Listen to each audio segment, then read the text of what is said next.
하나님 말씀 누가복음 15장입니다. 누가복음 15장.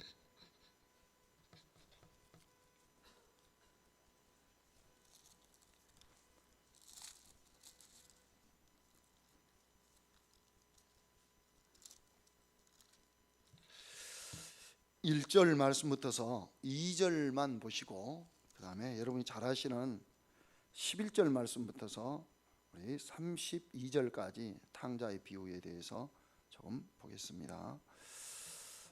1절, 2절 집으로 들어가려고 하면 자물쇠 키가 있죠. 이 본문을 여는 키가 1절, 2절입니다. 1절, 2절. 그래서 여러분이 다른 데는 잊어버려도 1절, 2절을 설명하기 위해서 주님께서 세 가지 비유를 해주셨어요. 그래서 1절, 2절을 가만히 보시면서 정말 하나님께서 우리에게 말씀하시고자 하셨던 그 의미가 무엇인가를 찾을 수 있게 되기를 소망합니다. 같이 1절, 2절 읽겠습니다. 시작. 모든 세리와 죄인들이 말씀을 들으러 가까이 나아오니 바리새인들과 서기관들이 수군거려 이르되 이 사람이 죄인을 영접하고 음식을 같이 먹는다 하더라. 예수님께서 죄인의 집에서 이렇게 초대를 받아가지고 식사도 하시고 말씀을 강론하실 때 종교의 지도자들이 이상한 눈으로 예수님을 향하여 비난하는 내용이죠. 정말 비난하는 내용입니다. 자, 그런 비난에 대해서 예수님께서 안타까워하시면서 11절 결론적인 그런 말씀을 해주신 내용이죠. 11절 교독합니다. 또 이르시되 어떤 사람에게 두 아들이 있는데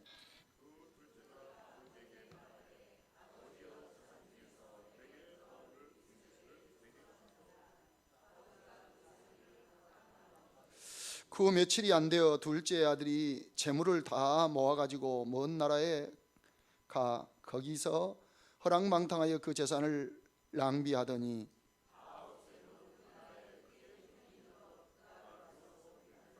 가서 그 나라 백성 중 한 사람에게 붙여서 하니 그가 그를 들로 보내어 돼지를 치게 하였는데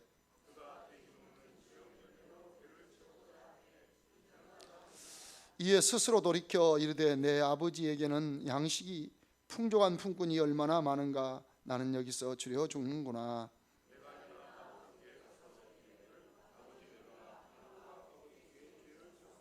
지금부터는 아버지의 아들이라 일컬음을 감당하지 못하겠나이다. 나를 품꾼의 하나로 보소서 하리라 하고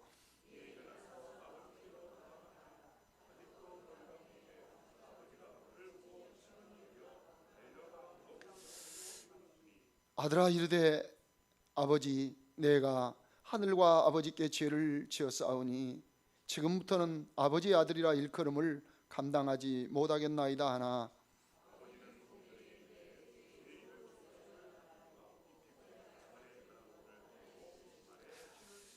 그리고 살찐 송아지를 끌어다가 잡으라 우리가 먹고 즐기자.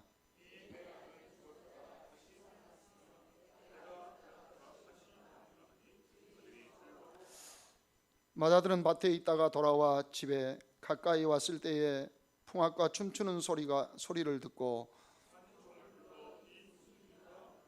대답하되 당신의 동생이 돌아왔음에 당신의 아버지가 건강한 그를 다시 맞이하드리게 됨으로 인하여 살찐 송아지를 잡았나이다 하니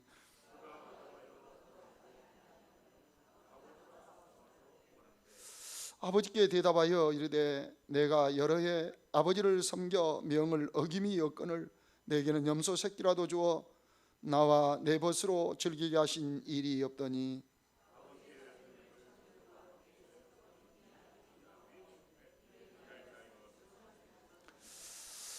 아버지가 이르되 애 너는 항상 나와 함께 있으니 내 것이 다 내 것이로되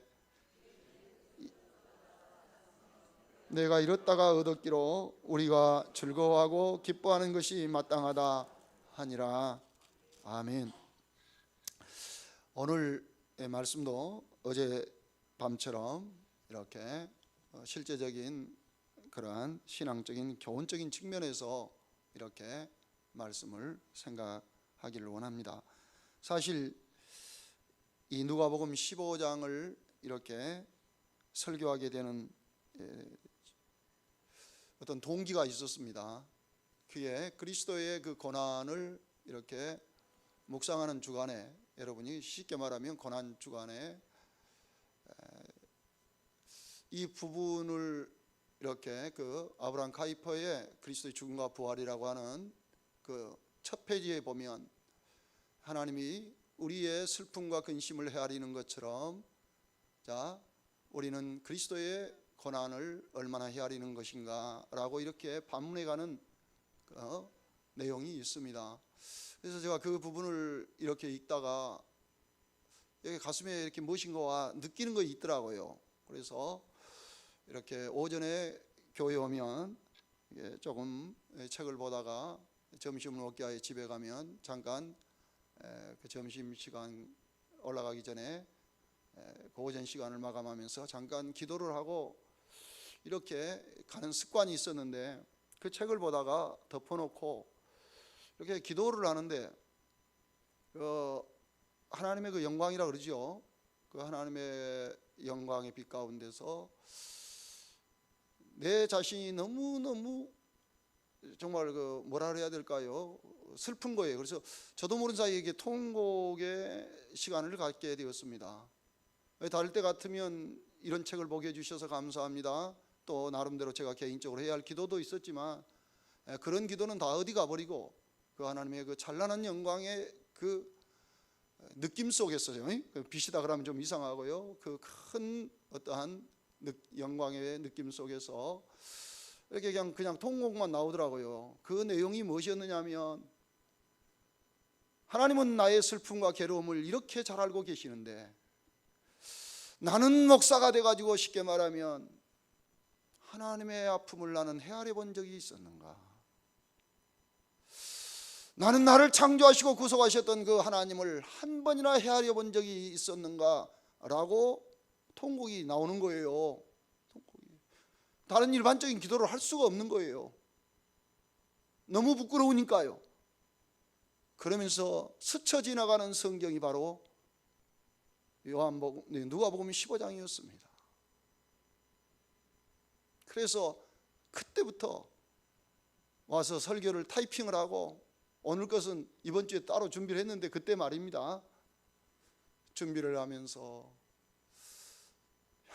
정말 내가 많은 설교도 했고 나름대로 쉽게 말하면 이렇게 성경을 해석해 보기도 했지만, 정작 핵심이었던 하나님이 우리를 아신 것처럼, 그래서 그 독생자를 보내실 수밖에 없었던 것처럼, 내가 이제는 그리스도 안에서 성숙한 자가 되고 목사가 되고 주변의 사람들이 그래도 나름대로 복음적으로 설교하기를 힘쓰는 사람이라고 하는 그렇게 호칭을 받으면서도 나는 나를 구속하신 하나님의 마음을 헤아려 본 적이 있었는가?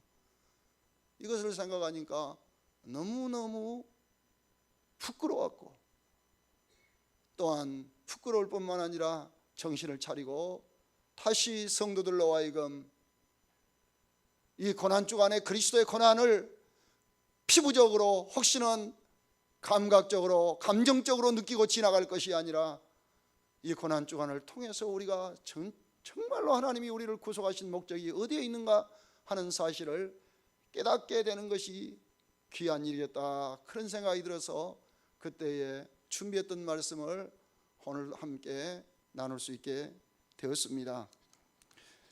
오늘 함께 생각할 말씀의 제목은 같이 한번 따라하겠습니다. 예수 안에서 주님의 마음을 헤아리는 삶. 하나님의 마음을 헤아리는 삶.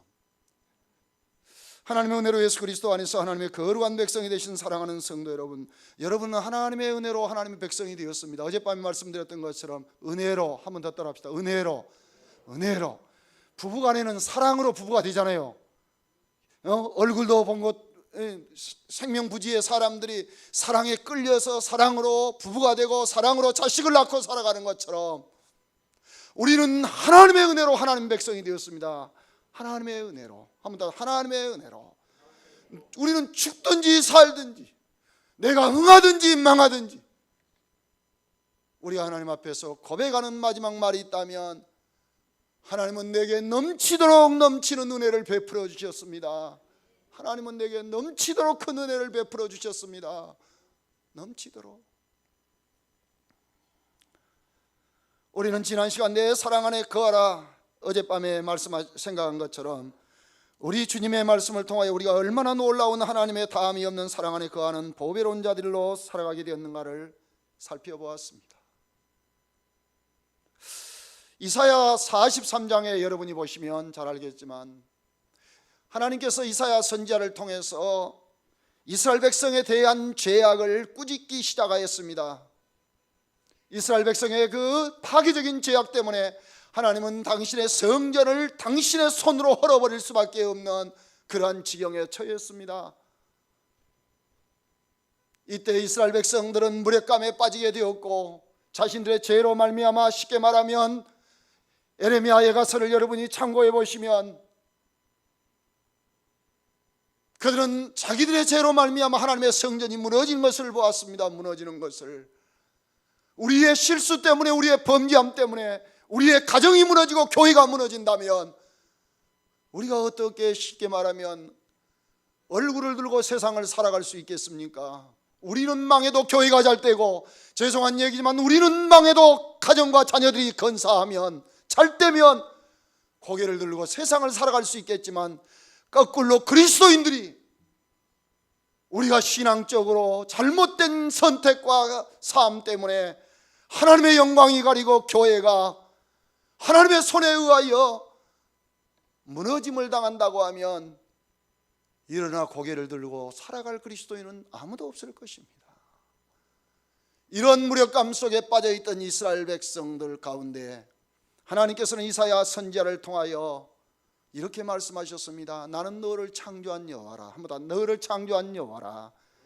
나는 너를 구속한 구속자라고 말씀하시면서 나는 너를 사랑함으로 보배롭게 여기노라. 한번 더 합시다. 나는 너를 사랑함으로, 나는 너를 사랑함으로, 나는 너를 보배롭게 여기고 있다라고 하나님은 그렇게 무슨 말이냐면 이스라엘 백성은 자신들의 죄악으로 말미암아 하나님의 진노가 이스라엘 가운데, 자기의 가정 가운데 임하고 있음을 예언을 통하여 들으면서도, 그런 상황 가운데서도 하나님은 여전히 그 진노를 내리시면서도 자기 백성을 보배롭게 여기셨습니다.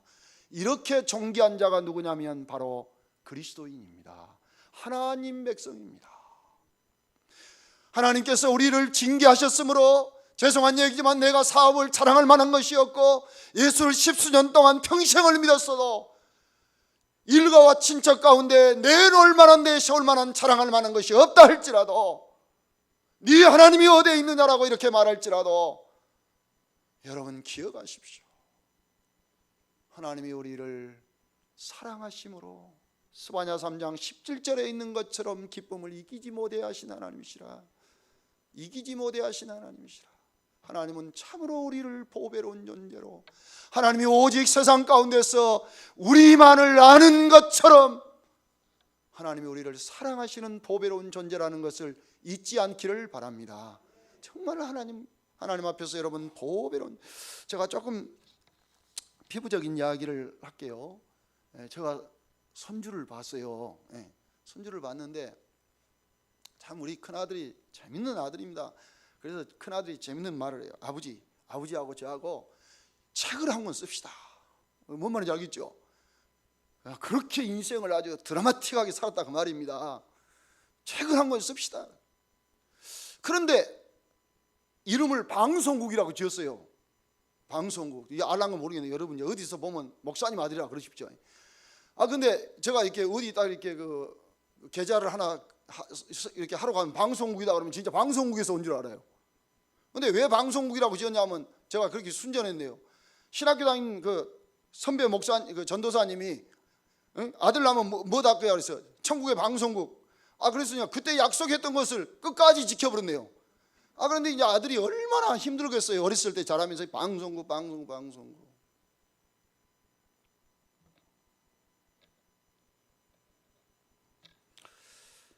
뭔 이야기 때문에 그 얘기가 나왔어요 또? 이렇게 잘 잊어본다리죠 순간. 네?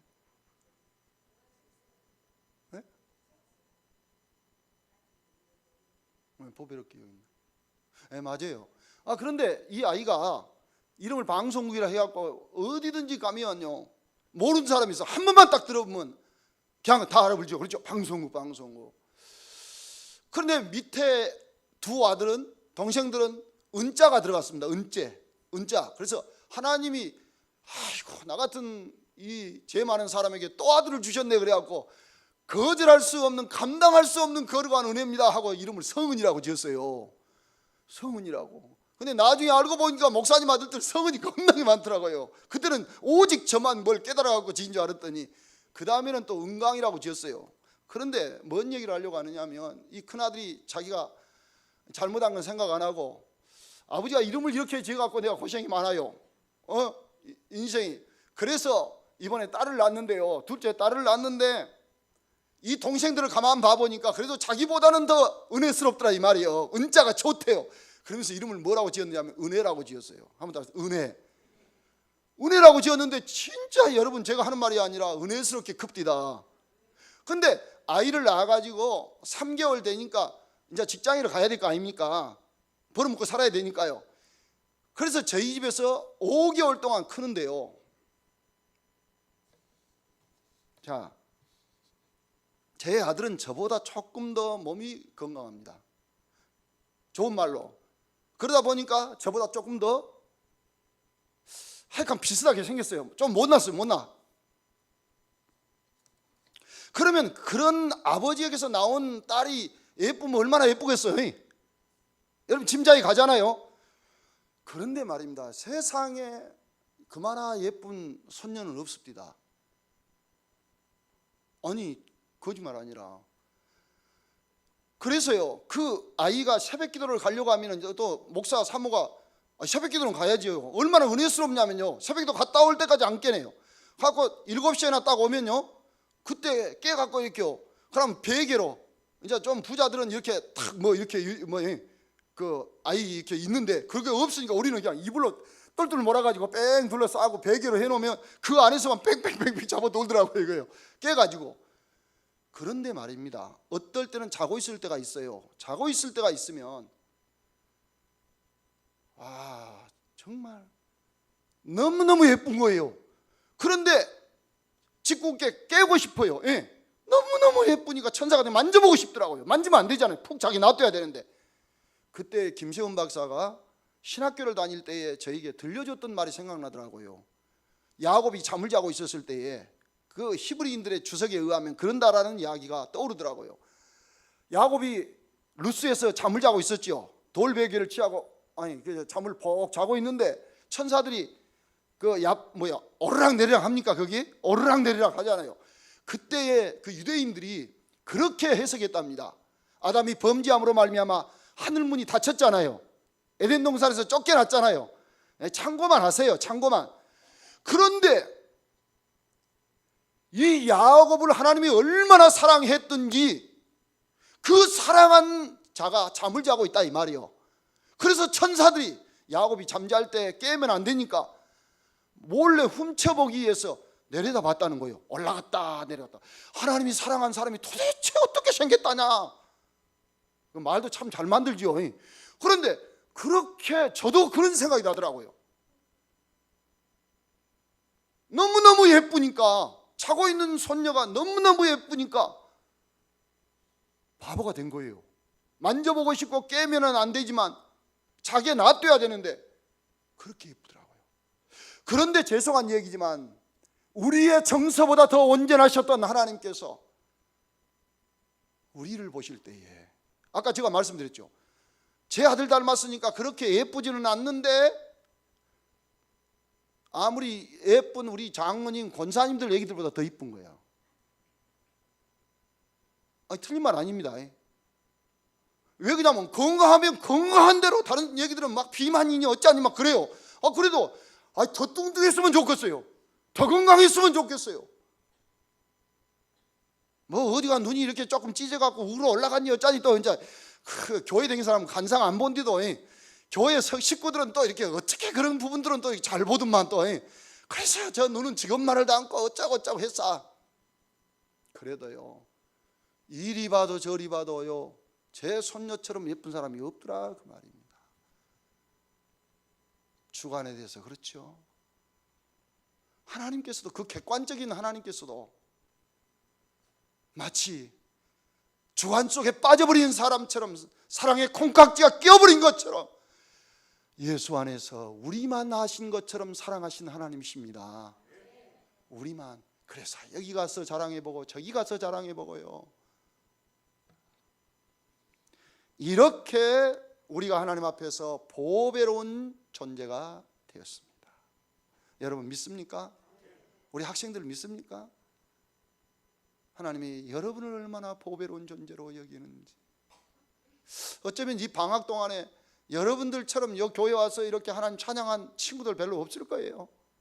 하나님께서 이 밤에 죄송한 얘기지만 그 거룩하신 눈, 그 사랑의 눈으로 모든 세상을 내려다보셨을 때에 여러분, 우리 성도님들은 기도 많이 해 주십시오. 기도 많이 해 주십시오.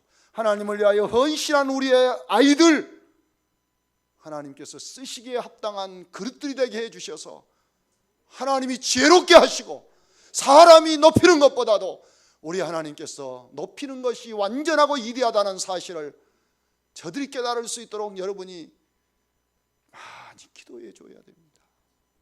기도 외에는 다른 주가 없습니다. 이렇게 사랑을 입은 우리 성도들 개인들이 하나씩 하나씩 피어납니다. 아무리 아름다운 꽃이어도요, 아무리 아름다운 꽃이어도 한 송이는 애로운 것이에요. 순천 정원박람회 꽃 한 송이만 있다면 저 안 갑니다. 여러분들도 안 갈 거예요. 아무리 귀한 꽃이 있다 할지라도 한 송이를 가지고는 정원을 만들 수가 없는 거예요. 하나님은 봄에, 이 봄에 하나님께서 생명을 일으켜 그 꽃들로 만개한 봄동산을 예비하신 것처럼 하나님은 우리 한 사람 한 사람 이렇게 사랑을 입는 자들로 하나님의 성전을 이루시기를 원하셨습니다. 하나님의 성전. 그래서 세종안교회 성도들이 하나님 보시기에 아름다운 한 송이의 꽃이 되는 거예요. 너무너무 아름다운 한 송이의 꽃이 되는 것이에요. 그런데 나는 하나님께 사랑을 입지 못한 자라, 하나님이 나와 함께 하심에 어디에 있습니까? 내 자식이 잘된 것이 어디에 있습니까? 심지어는 어떤 사람들은 내가 기도 이렇게 많이 했어도 이루어진 것이 없으니 하고 낙심하신 분들도 있습니다. 그러지 마십시오.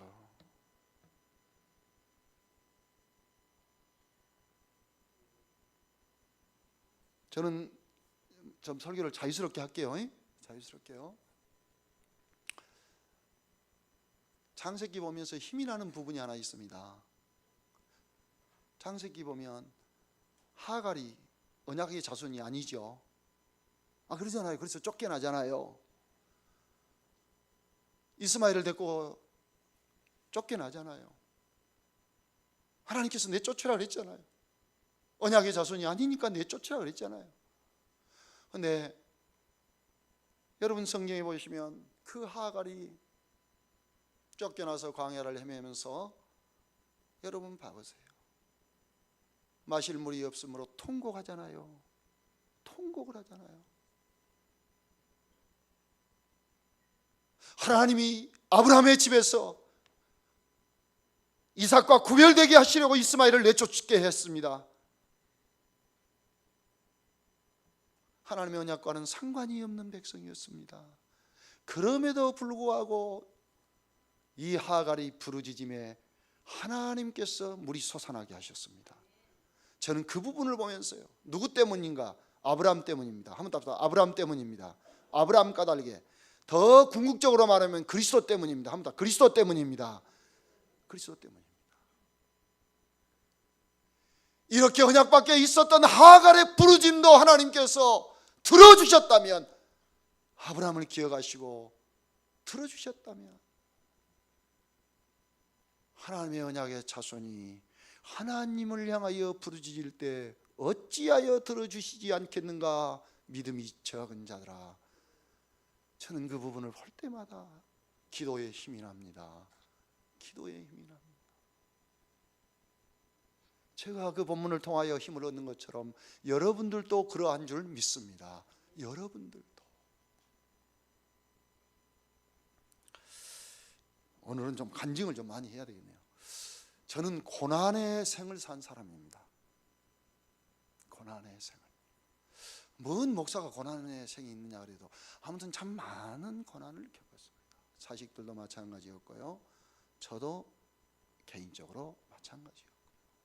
심지어는 우리 권사님이 시편의 말씀을 통해서 시편을 늘 읊조리면서 목사님, 하나님의 기름 부으신 자가 형통함을 보고 그 기업을 나로 나누어 갖게 하십시오. 나는 늘 그 기도를 합니다. 그러면서 목사님이 평안하셔야, 힘을 얻으셔야 우리가 힘을 얻을 수 있습니다라고 맨날 그런 기도를 한다 그래서 저는 그런 말씀이 시편에 있는지도 잘 몰랐어요. 저는 오직 예수 그리스도만 성경에서 찾아보려고 눈을 쓰고 있다 보니까 그런 귀한 말씀이 있는지도 모르고 집에 가서 읽어보니까 너무너무 부끄러웠습니다. 내가 하나님의 성도들 가운데, 교회의 식구들 가운데 우리의 가정이 저렇게 짐이 되었단 말인가, 아픔이 되었단 말인가. 그런데 신기한 것이 하나 있었습니다. 그 아픔 까닭에 교회에서 살았습니다. 그 아픔 까닭에, 그 아픔 까닭에 쉽게 말하면 교회에서 생활을 하게 되었습니다. 철학은 한 번도 안 해봤습니다. 낮에만 그랬다 그 말이에요. 낮에만 교회에서 출근하면 교회를 가고, 쉽게 말하면 그러면서 성경을 보고, 그러면서 책을 보고, 조금씩 기도하면서요, 그 누구도 경험할 수 없는 하나님을 맛볼 수 있게 되었습니다. 한번 답시다. 고난을 통하여. 하나님이 고난을 통해서 네가 지식으로 알았던 하나님, 신학적으로만 알았던 그 하나님을 너의 삶 가운데서 맛보아 할 수 있도록 하나님께서 이끌어 주셨습니다. 저는 하나님의 공의를 배우면서 동시에 그 누구도 맛볼 수 없는 하나님의 사랑의 부요함을 맛볼 수가 있었습니다. 저와 같이 부족한 사람도 이러한 하나님의 은혜를 맛볼 수 있었다면 평신도 된 여러분들은 죽을 힘을 다하여 주를 섬기는 하나님의 사람들입니다. 하나님이 여러분을 결단코 외면하지 않습니다. 외면하지 않아요. 목사보다 더 사랑하는 사람들이 누구냐면 여러분들이라고요. 하나님이 여러분들을 사랑하셔서 목사를 세워서 하나님 말씀으로 하나님이 여러분을 이렇게 사랑하고 있습니다라고 가르치도록 그렇게 종으로 삼았습니다. 종으로. 이렇게 사랑을 입는 자가 누구라고요? 내 자신입니다. 우리입니다. 세상 사람들에게 그들이 원하는 돈이 없고 그들이 원하는 성공이 없다 할지라도 하나님께서 나와 함께 하심이 얼마나 부요한가를 여러분들은 느끼고 살아갈 수 있어야 된다 그 말입니다. 그것을 재산으로 삼고 살아갈 수 있어야 된다 그 말입니다. 하나님이 이렇게 우리를 보배롭게 여기셨는데, 자, 지금 제가 이렇게 말씀을 많이 하는 이유가 있습니다. 이렇게 사랑하신 하나님께서 우리를 십자가로 구원하시는 것으로 그치는 것이 아니라, 성령을 부어주시는 것으로 그치는 것이 아니라, 하나님은 지금도 우리를 조밀하게 헤아리시고 계십니다. 한 번 더, 헤아리고 계십니다. 헤아리고 계세요. 이거 저 보니까요, 할아버지가 손녀를 사랑함이 대단해요. 참 제가요, 이게 그 아이 키울 때 그 할아버지 할머니들은 건강한 손녀만 키우다가 웃을 때만 키우다가 얻는 좁을 해야지. 아이 거기서 감기가 살짝이 와 있는 얘기를 우리 집에 한 일주일 이렇게 데려다 놓을 때가 있었어요. 회사에서 이제 데려갔다가, 그런데 35도 6도까지 뚝 떨어지면, 그래서 제가 체온기를 가지고 해보면은 체온기가 고장난 줄 알았어요.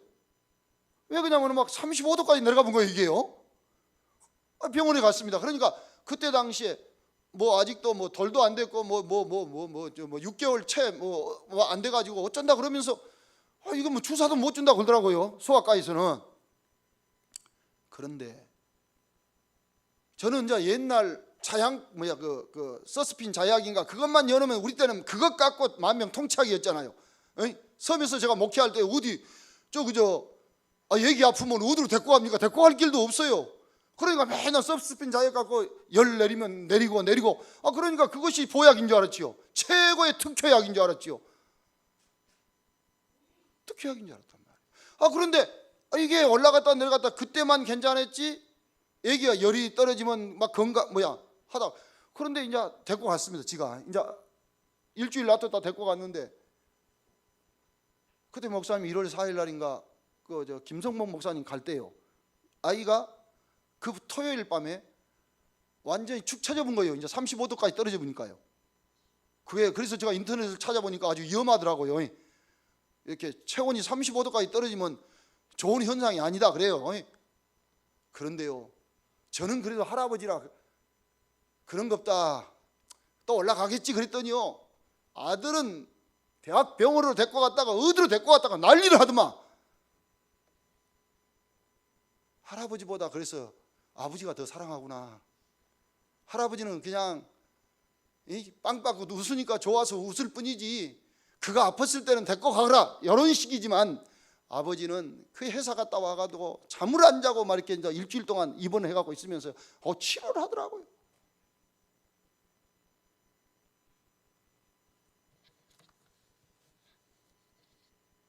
온도를 재보고, 틈만 나면 아이가 어떤가 또 살펴보고.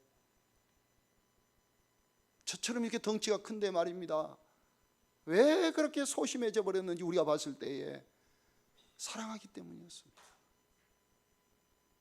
하나님께서 하나님이 아니신 것처럼, 그 전능하신 하나님, 우리를 창조하셔서 우리의 체질을 아셨던 그 하나님께서 창조주가 아니신 것처럼 우리를 헤아리시기 위하여, 우리의 연약함을 접촉하시기 위하여, 우리의 질병을 짊어지시기 위하여, 우리의 죄악을 짊어지시기 위하여, 우리를 좀 더 친근하게 알기 위하여, 알아서 우리의 벗이 되고 알아서 우리의 구주가 되시려고 그리스도께서 사람이 되사 우리도 상상할 수 없는 자리에까지 낮아지셨습니다. 낮아지셨던 것은 우리를 알기 위함이셨습니다. 한번 더, 우리를 알기 위함이셨습니다. 우리를 헤아려, 어디가 고장이 났는지, 어디가 잘못됐는지, 어디가 아팠는지, 어디가 위로를 받아야 되는지, 어디가 새롭게 되어야 할 것인지, 그 전능자께서 하늘에서 보시고 이렇게 선지자를 통해서 말씀하신 것이 아니라 그가 친히 사람의 몸을 입고 의사가 왕진한 것처럼 우리에게 다가오셨습니다. 이렇게 해서 우리를 구원하신 그 하나님께서 우리를 세상 가운데 두시고, 내가 이제는 구속을 다 이루었으니 너희들이 이제는 내가 이루었던 그 구속의 능력으로 믿음으로 살아라, 이렇게 말씀하지 아니하시고 그의 성령을 통하여 우리를 위하여 대신 탄식하시면서까지 우리를 중보하신 자로 서 있을 수 있도록 배려해 주셨습니다. 하나님은 지금도 우리를 이루하신 자로, 우리를 헤아리신 자로, 한번 더, 우리를 헤아리신 자로. 근데 우리 여성도님들은 자, 지금이야 시댁 이렇게 시집살이 별로 안 하잖아요. 내가 보니까, 저도 며느리 보니까 그 시집살이 안 하더만 제가 눈치를 보네요. 아니 진짜 그렇게 되더만요. 제가 눈치를 보는 거예요. 혹시 전화가 안 오면 싸워서 또 저런다냐. 그래서 제가 웃으면서 그랬네요. 그 애기를 지금 둘인데 서희가 되라. 그 나무꾼 이야기가 그냥 나온 거야 이거 같더라. 요즘 둘이 나도 여자들이 끈뜸하면 도망가 보려고 그러니까 서희 나가지고 도망을 못 날아가게 해라. 그 나무꾼 이야기가 참 재밌더라고요.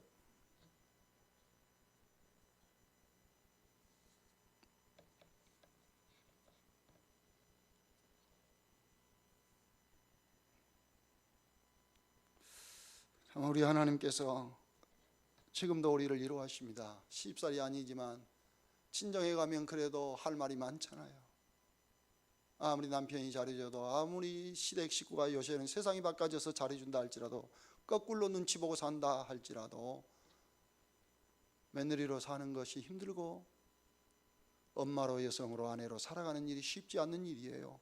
그러니까 친정 어머니가 그렇게 쉽게 말하면 힘들어하는 그 딸에게 같이 이야기를 나눠주고 같이 위로해주고 대화를 나눠주고 격려해주면 힘을 얻고 다시 시댁에 오는 것처럼 우리가 그리스도인이라도 하나님의 위로가 없이는 한순간도 보존될 수 없다는 것을 잊지 않기를 바랍니다. 하나님은 정말로 우리가 얼마나 연약한 존재, 위로 밖에서는, 심지어는 여러분이 잘 아시는 노뎀나무 아래에 있었던 엘리야를 보십시오.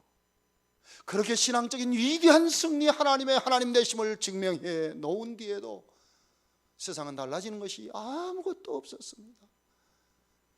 그러므로 지쳐 그는 하나님이 이제는 조가 오니 내 아들을 죽여주십시오, 나를 데려가십시오.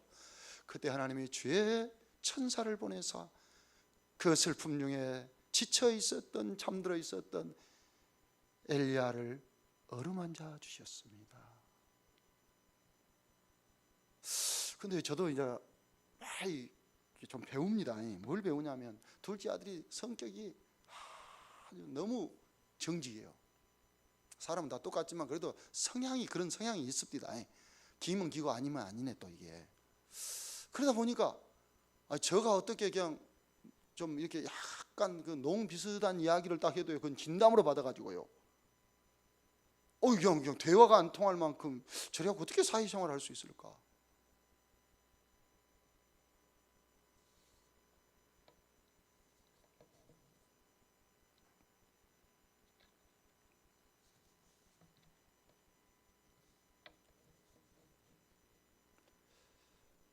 그래서 아침에 그 회사로 가려면 깨워줘야 되잖아요. 새벽기도 갔다 와서.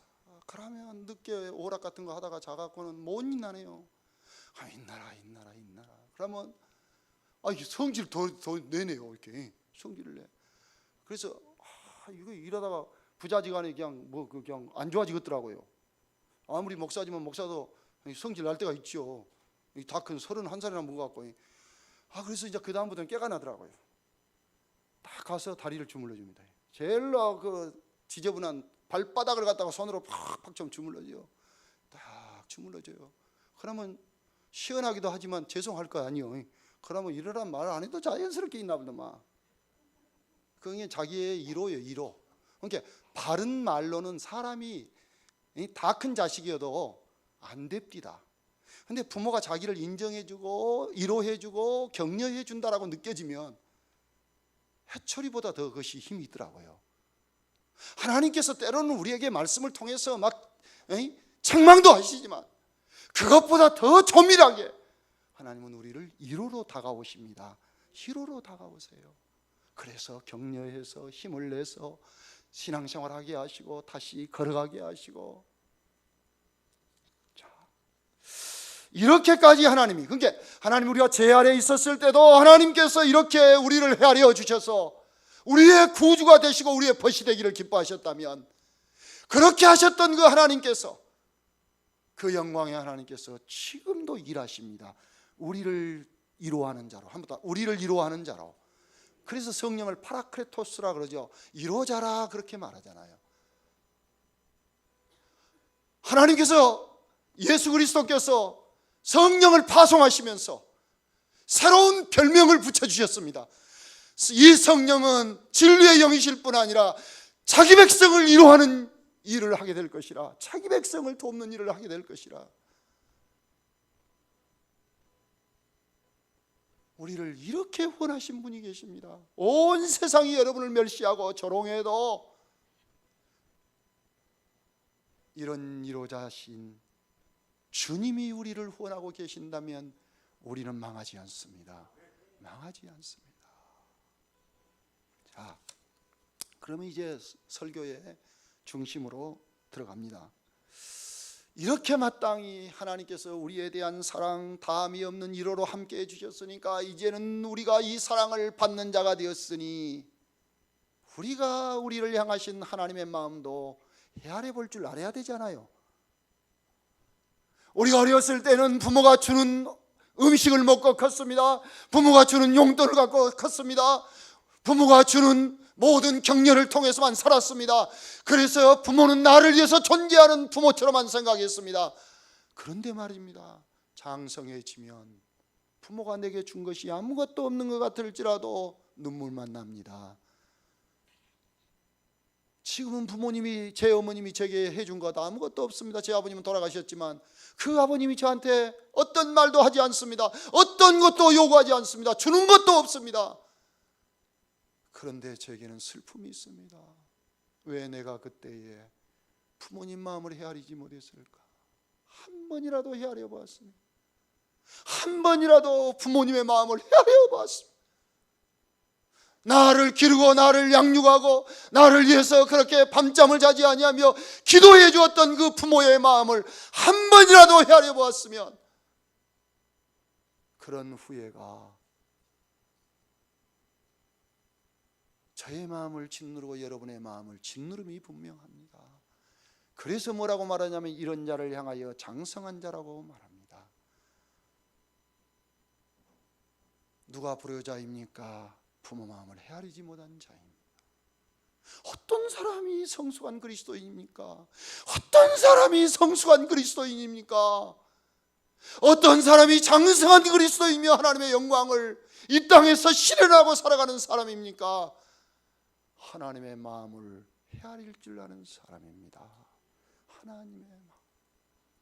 설교 겁나게 쉽죠? 진짜 쉽잖아요. 우리 하나님의 사랑을 받는 자입니다. 하나님은 우리를 헤아려 주셨습니다.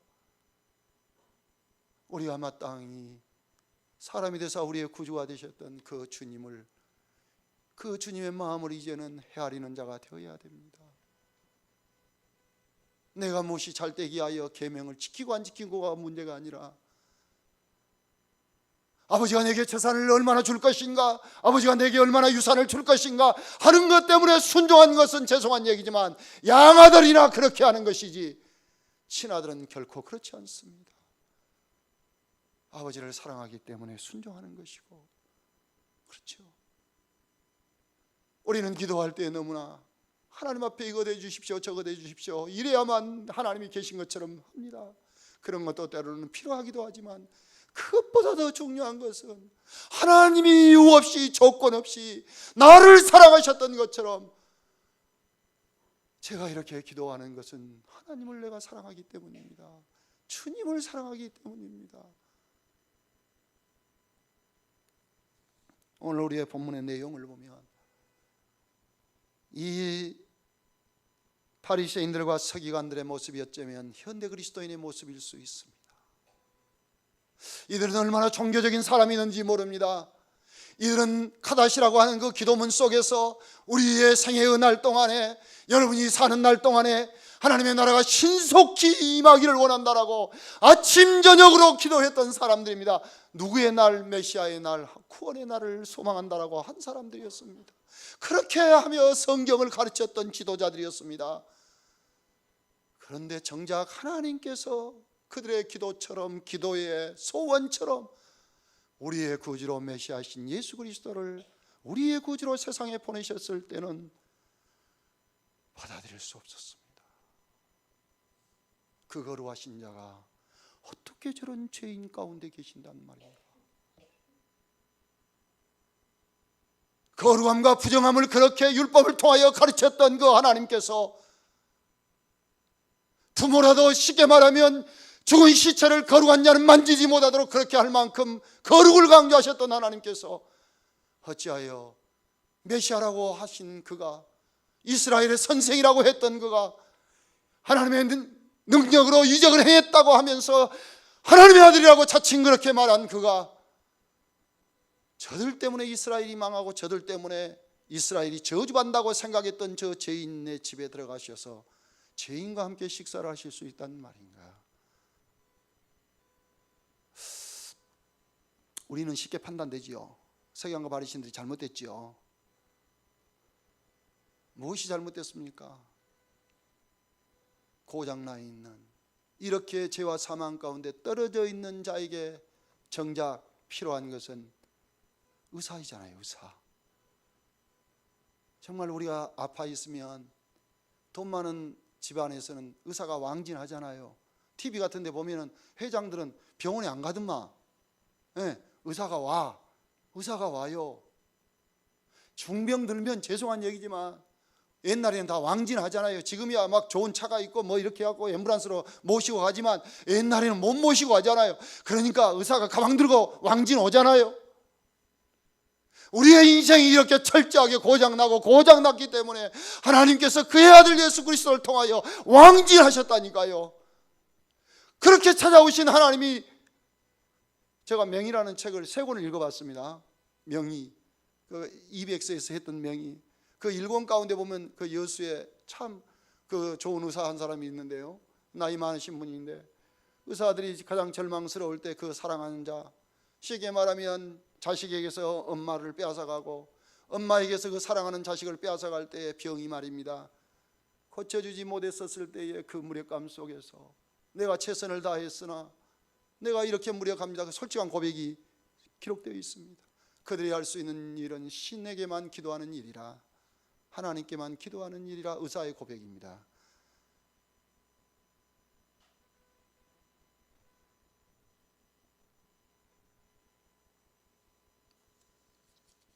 정말 우리를 창조하신 하나님이셨기 때문에 고장난 우리를 위하여 왕일하실 수 있습니다. 우리를 위하여. 친정엄마는요, 친정엄마는 자식이 어디서 잘못됐다 그러면 찾아가요. 강을 건너고 물을 건너고 산을 건너 돈 없으면 빌려서라도 가요. 내 자식이니까요. 하나님이 우리를 창조하셨기 때문에, 하나님이 우리를 창조하셨기 때문에, 잃어버린 자가 되었기 때문에, 병들고 고장난 그 인생에게 좋은 명의가 필요한 것처럼, 좋은 의사가 필요한 것처럼 철저하게 고장나버린 우리의 인생을 위하여 하나님이 찾아오실 수밖에 없었습니다. 그래서 주님께서 죄인의 집에 가셨어요. 그들을 구원하시기 위해서, 치료하여 낫게 해주시려고. 그런데 서기관과 바리새인들은 자기의 종교적인 잣대로, 그 율법적인 잣대로 정죄하기 시작했습니다. 그때 주님께서, 우리 같으면 그냥, 저 같으면 죄송합니다, 이 사탄아 물러가라 그랬을 거예요. 그냥 팍 했을 거예요.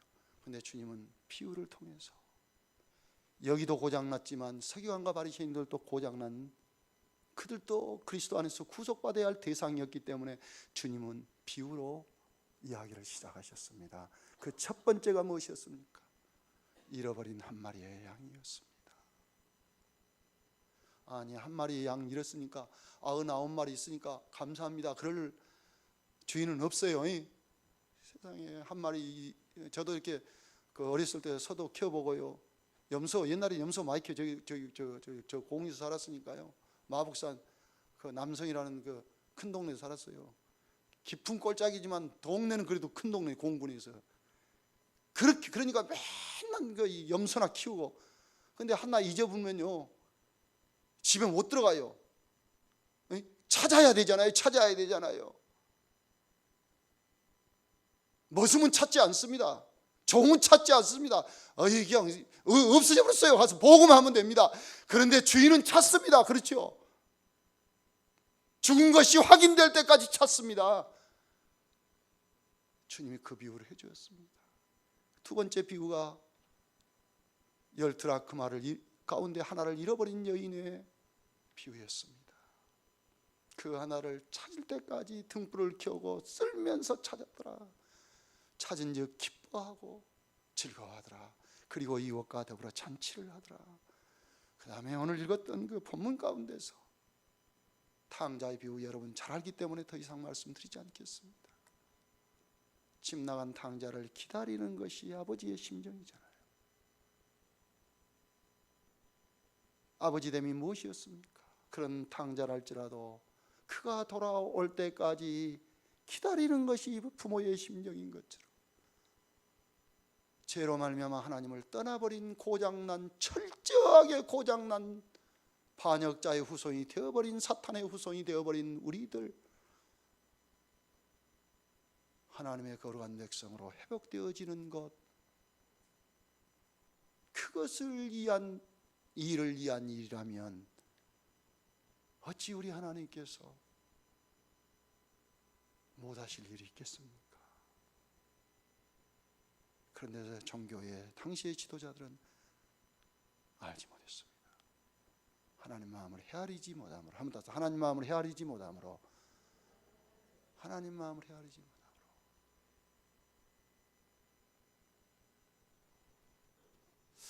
우리가 남의 마음을 헤아린 것이 참 중요하잖아요. 남의 마음을 알아주며 여러분 봐보십시오. 거룩한 교제가 진행합니다. 아버지의 통곡이라는 책이 있어요. 그 예일대학교 철학 교수가 쓴 책이 있는데, 자기 그 사랑하는 아들이 경제학을 전공하기 위해서 이렇게 독일로 갔어요. 독일 오스트리아에서 등정하다가 세상을 떴습니다. 떨어져가고 추락을 해갖고요. 예일대학교 철학 교수면 대단한 사람이죠. 목사님이셨습니다. 교회 주일날 갔다 와가지고 쉽게 말하면 그 잔디밭에서 일하고 있는데 그 비보가 들어온 거예요. 목사님이 와서 1호 설교를 하기 시작을 했습니다. 언약 안에서 하나님 백성이었으니 우리가 머지않아 그리스도의 영광 낸 그 나라에서 그를 보게 될 것이니 목사님 위로를 받으십시오 했습니다. 그런데 그는 위로가 되지 않았다라고 했습니다. 그런 부활의 설교도 위로가 되지 않았다. 무엇이 위로가 되었느냐? 자식을 십자가에 내놓으셨던 하나님의 아픔, 아들을 우리 죄 때문에 십자가에 내놓을 수밖에 없었던 하나님의 아픔, 곧 상실이라고 그 양반은 표현했는데요, 그런 하나님의 고난받으심, 아들을 십자가에서 잃어버리셨던 아버지의 아픔이 자기를 위로하기 시작했다 그랬어요. 그러면서 아주 재미있는 표현을 했는데요, 목사의 설교보다 차라리 울어주는 사람이 내게 내 상처난 가슴에 연고가 되었다 표현했습니다. 말씀을 마치겠습니다. 하나님 여러분 사랑하십니다.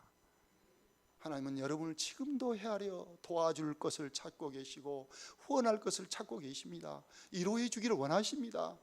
그러면 이런 위로만 받고 어린아이처럼 우리가 신앙생활 할 수는 없잖아요. 하나님, 이제는 바울 사도처럼 십자가의 의미가 무엇인 줄 알았습니다. 우리를 향하신 하나님의 선하신 뜻이 무엇인 줄 알았습니다. 이제는 하나님의 뜻을 아는 자가 되었사오니 내가 하나님의 뜻을 따라 내 남은 생을 살기를 원합니다.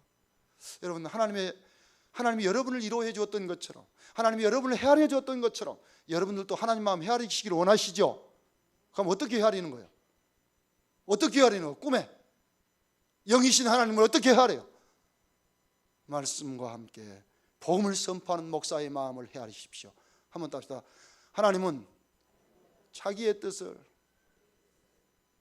복음을 선포하는 목사를 통하여 뜻을 드러내시고 목사의 뜻과 함께 교회가 걸어갈 수 있게 했습니다.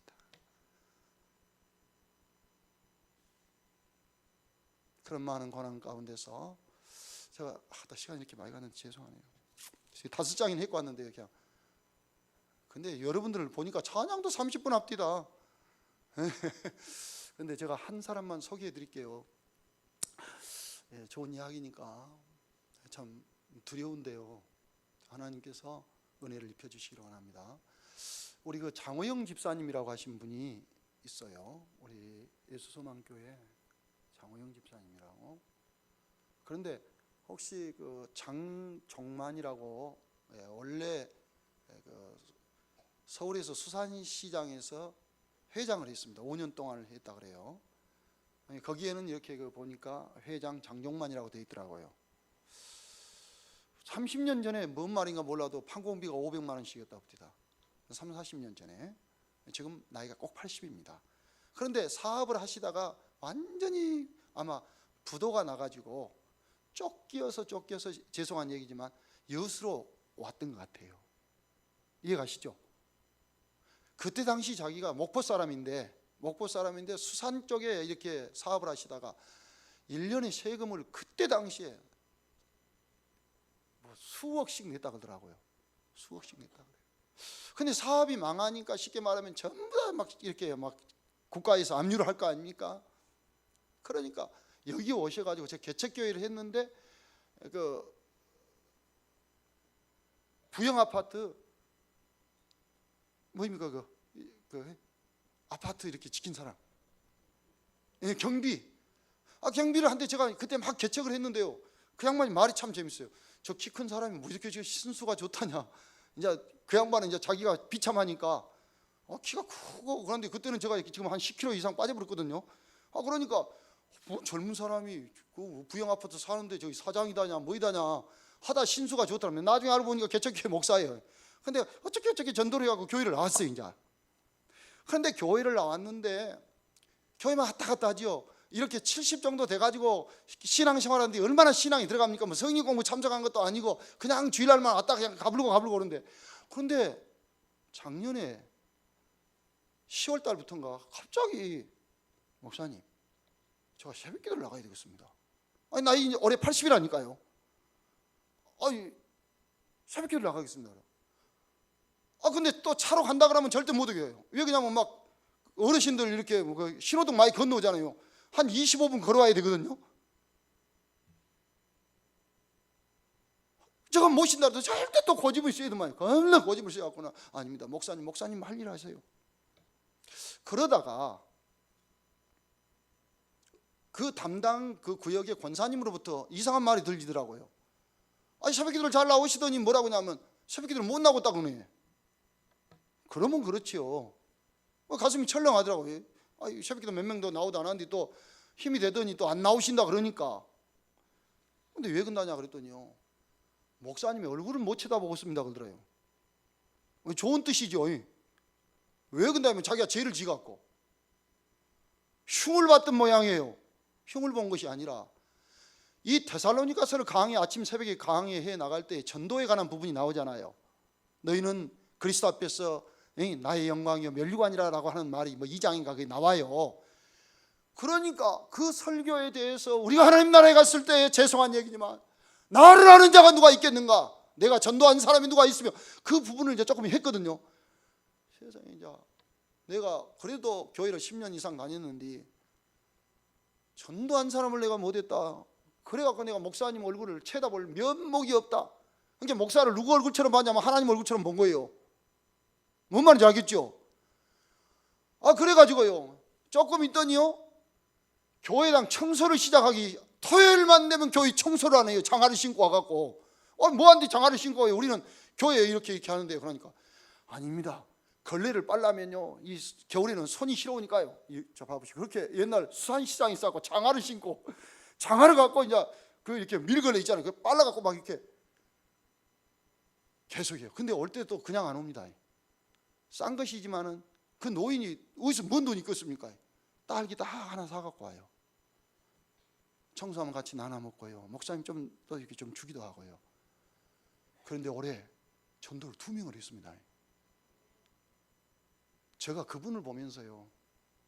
그러나 오늘 모시고 올라다가 여러분들이 하도 째가 모이니까 부끄러워서 안 데리고 왔어요. 우리 교회보다 크지만은 뭔 얘기냐면 정말 제가 모세를 본 것 같았습니다. 80이 돼가지고 하나님께 모세가 소명이 됐다더니 세상에 그래가지고 교회 분위기가 바꿔져 버렸네. 장로님들도 전도 못해요. 장로님들도 어쩌다 보면 새벽기도 못 나와. 근데 청소도 안 해. 왜? 생활이 바쁘니까.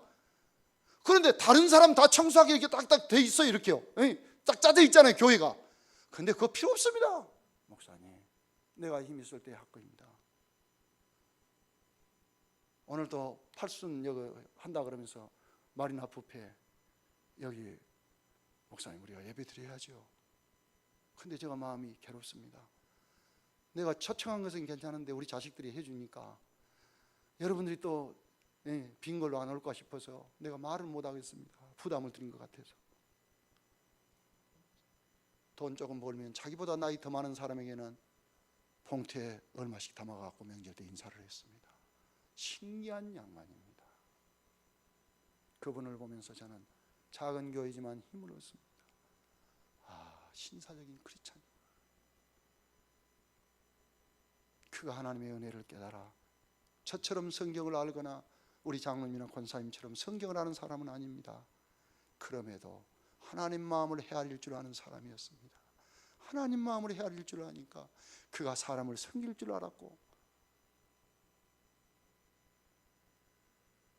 성령 하나님께서 우리 그 장집사님 가운데 함께 했던 것처럼 여러분의 삶 가운데도 그런 은혜가 있게 되기를 주의 이름으로 소망합니다. 기도하겠습니다.